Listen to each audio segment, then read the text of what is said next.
Hi, everyone. Welcome back to the Physionic podcast. My name is Nicholas Verhoeven. I'm a PhD student in molecular medicine, and I have my master's in exercise physiology. I'm a cell biology researcher as well.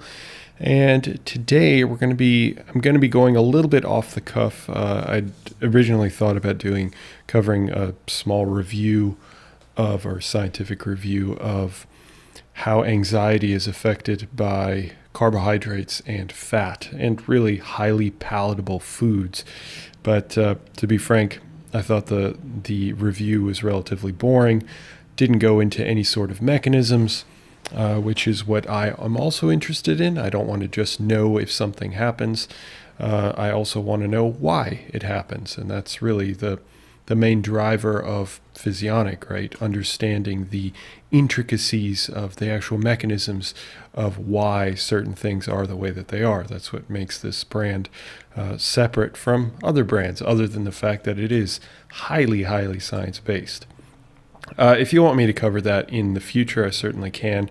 I was having a discussion on YouTube with someone who had mentioned that they tend to have lower anxiety when they are on a high-fat diet, and they tend to have more energy but have higher anxiety when they are consuming a high-carbohydrate diet. Obviously, that's highly anecdotal, but then it got me curious, might that also be the case for the general population? And unfortunately, this review did go into it and whatnot some, but most of the studies were done in animals, and not that that's a big deal. It's just that along with the fact that it was done in animals, they also didn't have a whole lot of mechanisms.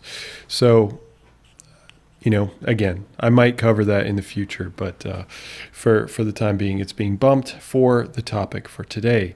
And the topic for today is to discuss a little bit on Healthspan and lifespan. Now, I don't have a study. I'm not going to be covering a study. I'm not going to be covering a review. I just kind of want to spitball and talk to you a little bit, again, off the cuff, off the top of my head. I've got a few notes written down, but for the most part, it's going to be off the top of my head. What I found, and this is actually also something that I found in my comments that people have sent me on different social media platforms, is that they've been confused as to why you have variations in, for example, like IGF-1 levels, which is insulin-like growth factor, which is, well, as the name states, a growth factor, or testosterone levels, specifically around fasting, but also just in general lifespan. So people are starting to ask me, well, is it something that you want? Do you want high levels of IGF or testosterone or whatever it might be if you're trying to live the longest amount of time? And that raises the question of this difference between lifespan and health span. So there is a distinction there. And I think it's something that a lot of people don't really wrap their heads around. I think that we're still in this mode of searching for something that's going to be absolutely optimal for everything. It's going to be great for performance. It's going to make you live the longest amount of time. It's going to make sure that you drop all the body fat. It's going to keep you the most muscular. It's just all these different things that are supposed to be wrapped up into this one diet or this one style of life. And unfortunately, that is not the case. And that is especially true when you're comparing health span to lifespan. So what is lifespan? That's probably the one that most people are really familiar with. It's just the length of your life. If you live a long time, then you have a long lifespan. You end up living 80 years, 90 years, 100 years, then good for you. You've lived a long time. And there are certain things that you can do to extend that lifespan. However, if you do some of those things, they will be at the cost of your health span. And so health span then is essentially the ability within the length of life. So what is your functional ability? How functional are you in the years that you're alive? If you want to live the longest amount of time, you are going to have to potentially well, actually, if you want to live the longest amount of time, yes, you are going to have to sap some of the resources from your health span. So you may not live the greatest life, but you will live longer. Personally, I would hate that. I would rather live a little bit shorter and live a full, healthy life than necessarily a long life. But what I'd like to kind of talk a little bit about is why you have this sapping from one or the other, and how that relates to, for example, fasting. People love to say that fasting is this incredible thing that will save you from almost anything. If you got diabetes, if you have the obesity, if you have cancer, if you want to build the most muscle possible, if you want to drop body fat, all these different things. If you have PCOS, it doesn't matter. People just say, just blindly, just fast. And in many ways, I mean, I've covered so much content on fasting, and I will certainly continue to cover content on fasting. Fasting has remarkable benefits, no doubt about it. However, it's not conducive for certain things. It is so in this context of health span and lifespan, it's great for lifespan. It's probably one of the best things you can do for lifespan. However, is it the best thing for health span in every single circumstance? No, it's not. So if you are, let's say, a person who really wants to build like a Greek god or goddess physique, then doing things that are going to be promoting lifespan over health span is not going to be the way that you achieve that. I believe I was in one of my classes, maybe I guess this was like a year and a half ago, and one of my professors, who's also really into this kind of stuff, mentioned that there is another professor at another university, and I don't know their name, who actually experimented on themselves. So they did a lot of the things that were based around lifespan to try and extend their life. And what they found, much to their detriment, is that their health deteriorated quite a bit. So it's almost like, oh, please forgive me, but I'm going to use this analogy of the Horcruxes in Harry Potter. Voldemort can live forever. He who must not be named can live forever. But if one of those Horcruxes still exists, then it's a split life. Like he doesn't live a complete life. He's not going to live this healthy life in this situation, even though he can live longer. So you're sapping away at the proteins, the matrices that make up your bones, that make up your muscles, that make up even your brain function. All that stuff gets sapped away while you're slowing the aging process. So you're continuing your lifespan by slowing the aging process, but at the expense of all the tissues of your body that make you youthful. I hope that makes some level of sense. So yeah, to delay death, it's pretty clear that caloric restriction, especially severe caloric restriction, I do have content on that, definitely extends your life. And along with reductions in protein, and along with reductions in really all the macronutrients, right? Because of course those make up your calories. That can extend your life, and they've definitely shown that in animal studies. Obviously, they're not going to be putting humans through that, but I'm sure that they've got some retrospective associative studies that have looked at that as well. So, but in animals, they have shown that severe caloric restriction leads to an extension of life, and pretty significant too. It's not anything tiny either. So that's great. But if you want to preserve your functionality, your power, your ability to get up, to move, to go do things, to think, to do all these different things that essentially make you a powerful, optimal human being, being in a calorie deficit for the rest of your life is not the way to do that. You will suffer. You're just never going to amount to be the fullest version of yourself. So, and some of that is also true. If you are in the extremes, let's say, you can achieve a little bit of both. And that's really where most people probably want to be. But you do still have this subset of people that just want to extend their life forever, or, well, try to extend their life forever. A la, what's his name? The guy who does Bulletproof Coffee. I did Dave Asprey. Talks about how he wants to live to be 148, something like that, years old, something really, I think it's 140 something years old, something really far out there. And I mean, again, like, is it possible? Maybe in time, but you're going to have to implement some of these things that are not that great. But aside from the extremes, those individuals, for the vast majority of people, if you are overweight, you can improve both. You can improve your lifespan and your health span at the same time. I'm not saying that that they necessarily exclude each other in every single situation. For most people, you can improve both.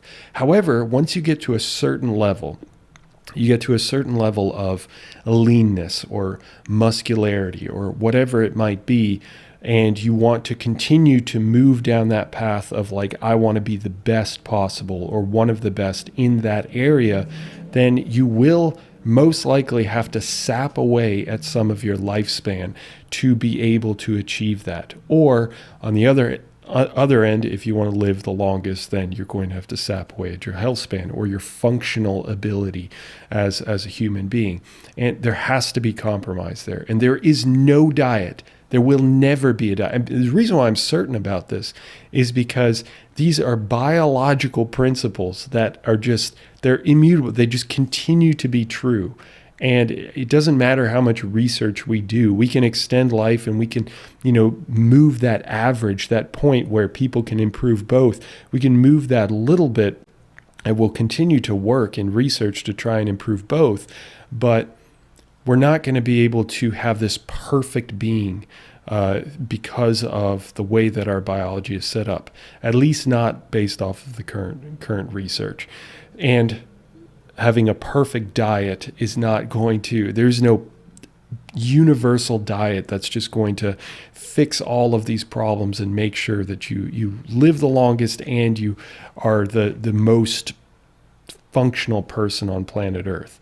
And so 2 examples of this, what I've wanted to get to, is IGF and testosterone, and then I'll give you another example. So with fasting, for example, I mentioned that fasting does lead to an increase in lifespan. If that's, water fasting for several days, and even if that might be intermittent fasting, throughout a day, or just like eat, stop, eat, stuff like that. But fasting is a big thing that a lot of people are into, and it has a host of different health benefits that can lead to an eventual lengthening of your life. If you were to, let's say, do it for the rest of your life, or do it for the last 20 years of your life, or whatever it might be, or do it for a certain number of decades in your life. However, a lot of people that want to fast also want to be more muscular, for example, which is a building process. Nothing about fasting is a building process. If you want to build muscle, you typically want to have elevated levels of things like IGF-1, insulin-like growth factor. It is a growth factor. You want higher levels of testosterone, typically. So fasting, however, reduces both of those. It reduces IGF-1 levels and it reduces testosterone levels. So is it going to be great for muscle growth? And this bears out in the literature. I'm not saying that fasting is massively detrimental to muscle growth or to muscle maintenance or anything like that. The evidence is also clear on that. But to think that you can optimally increase your muscle mass by fasting, as well as optimally extend your life, that will not happen through fasting, no matter how miraculous fasting is. And that's my point, that There is no one diet that's just going to fix everything for everyone. Although fasting certainly fixes a lot of things for a lot of people. So fasting is something, a reduction in IGF, a reduction in testosterone leads to an increase in lifespan typically. And the second example that I wanted to touch on is a protein called mTOR and cancer. So we talk about how we want to grow our musculature. Okay, great. So in that situation, you would want to increase the activity of this protein called mTOR. This mTOR protein controls the growth potential of your muscles. All right, fine. But you know what else also wants to grow? Like I mentioned, cancer. It also grows, and it needs to grow. And for that to happen, it needs to have series of different mutations that occur that lead to rampant growth. So on one hand, you want to continue your health and you want to grow your musculature. But on the other hand, you also have this process that's like cancer, which is highly detrimental and will kill you. And I'm not saying that there's a lot more that's involved. It's not just like you just stimulate mTOR and then you get cancer. It's not that simple. So I don't want you to think if you're trying to build muscle that you are automatically, therefore, going to have cancer. That is absolutely not what I'm saying. However, what I'm saying is that these two areas, one of them highly detrimental and one of them highly beneficial in terms of your functionality, in terms of your life, they're both growth signals. They're both signals of growth. And it's not like you can create this diet or come out with this kind of system that only allows one system to grow and the other one gets inhibited or is stopped from growing. So both of those ultimately, if you have growth, you typically have a reduction in lifespan. So again, that trade-off there, that if you want to be this like super optimal peak physique thing, human, whatever, you're also going to be increasing this growth signaling that then saps away from your overall lifespan. Now, a lot of this comes down to genetics. A lot of it getting cancer, a lot of it comes down to genes and, these different mutations that occur in your genes and whatnot. So again, it's not saying that if you consume a diet that is highly anabolic that you'll suddenly get cancer, because there's so much more that gets involved in that. But if you had cancer, let's say, and then you were to consume an anabolic diet, then guess what? Sure, you're going to continue to build muscle and you're going to continue to progress towards your goals, but you're also going to be feeding cancer. My point is you can't distinguish between the two. It's so hard to do that. And a lot of that is just based off of, these are just basic biological principles. So this, again, I'm just trying to push back against these ideas that a lot of people bring forward of, well, I'm just going to fast, or I'm going to consume X food or X diet, and it's just optimal for everything. It's just not. Another great example is like veganism. Look, veganism has fantastic benefits, but please just stop with this ridiculous notion that it's just the best thing for everything. It's just not. Again, there's trade-offs, and it doesn't have to just come down to health span and lifespan. It can also come down to other areas, growth, like anabolism and catabolism. Anabolism being growth and catabolism being a breakdown. If you want to lose body fat, you have to be in a catabolic state. Oh, but wait, you also want to build muscle. You have to be in an anabolic state for that. It's a constant back and forth. You're playing this dance, and you have to stay within the confines of the biological laws that have been imposed. And while we fight against that with research and we try and figure out ways around it, we try to be tricky and we try to be intelligent as humans, and we have found certain ways of figuring some of this stuff out. It's just, some of this stuff is just pretty much set in stone. We have to wrap our head around it. So just to understand, and I've always said this, context matters. You have to understand your individual situation. You have to understand where you are. Then you have to understand where you want to be. What do you want to extend? Do you want to become an elite athlete, one of the best athletes of all time? Or do you want to live an extra 5 years in your life? Or do you want to try and slow down cancer growth? Do you want to, whatever? Like, it has to be some sort of endpoint. And then you design your life around what is going to lead to that. But don't expect it to then offshoot and also benefit everything else and also shoot in all these different other directions, because that's not how things work. Okay, this is a bit of a rant. It's a bit of a off-the-cuff thing, but the big takeaway here, not that I had any like science to review in this episode, but the big takeaway is you can have both up to a point by things like controlling your weight, exercising, etc. But you can't have the best of both worlds. You can't be the number one in both. I'm going to live the longest and I'm going to be the most functional, relatively speaking. Longest life plus the most functional life.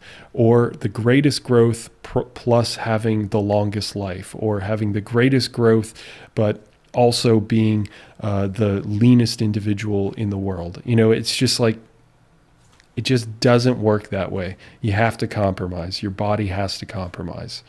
Okay, so hopefully you got something out of it. Again, it's not like strict science or anything like that, but it is just an idea that I think people need to wrap their heads around, because I keep getting these questions of like, well, I'm fasting or whatever it might be. I'm doing X because I want 10 different things.